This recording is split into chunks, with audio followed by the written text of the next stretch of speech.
Today we're going to show you how to turn this into this, or this, depending on your color preference. So all you're going to need is a bucket with some water to soak your shirt, and then another bucket to spray the bleach. So we're doing a Montreal Canadiens themed tie-dye today.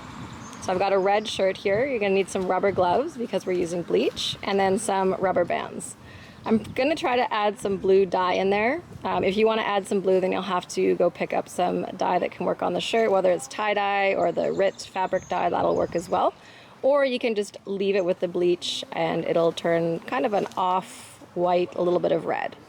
So to get started, we are going to soak the shirts in water and just get them damp and then wring it out.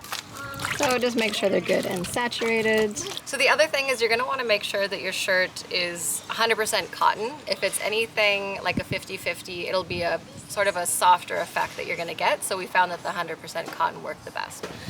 Now I am going to do the tie-dye from the corner instead of the middle, just because I don't want it to kind of take away from the logo. So I'm just going to pinch, and then you just keep twisting.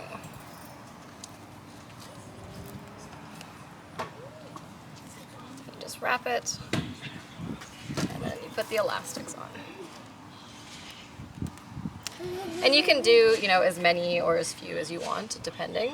I usually end up using about 4 per shirt. So I do the cross.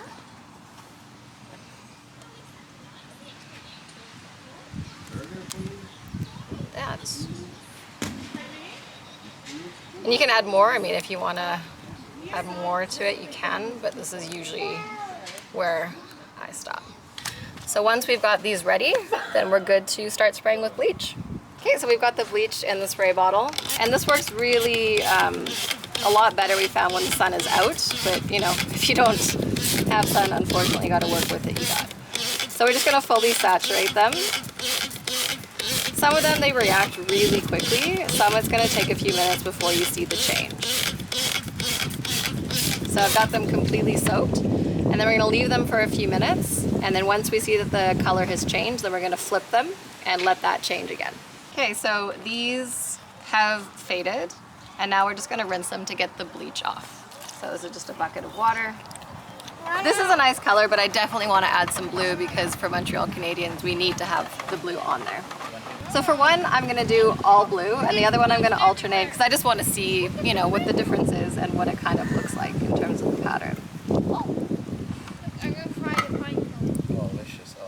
And I'm not being super careful to get it exactly in the lines because, well, it's tie-dye and it doesn't have to be perfect.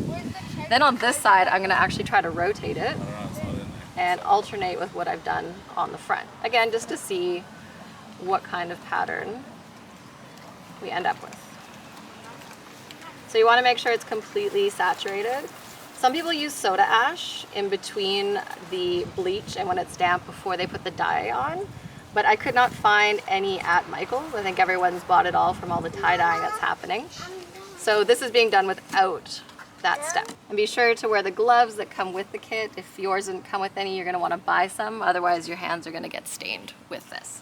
So now we're going to leave them out in the sun to dry, and then we're going to unravel them to see what they look like. So we've unwrapped them now, and this is the one that was just all blue. And this was the one where I tried to leave a little bit of the white. The blue did end up bleeding over, so you can see that a little bit of the white was left, but if it hadn't bled over, I think it would have had a really nice result. So the next step now is we're going to be putting our logos on it.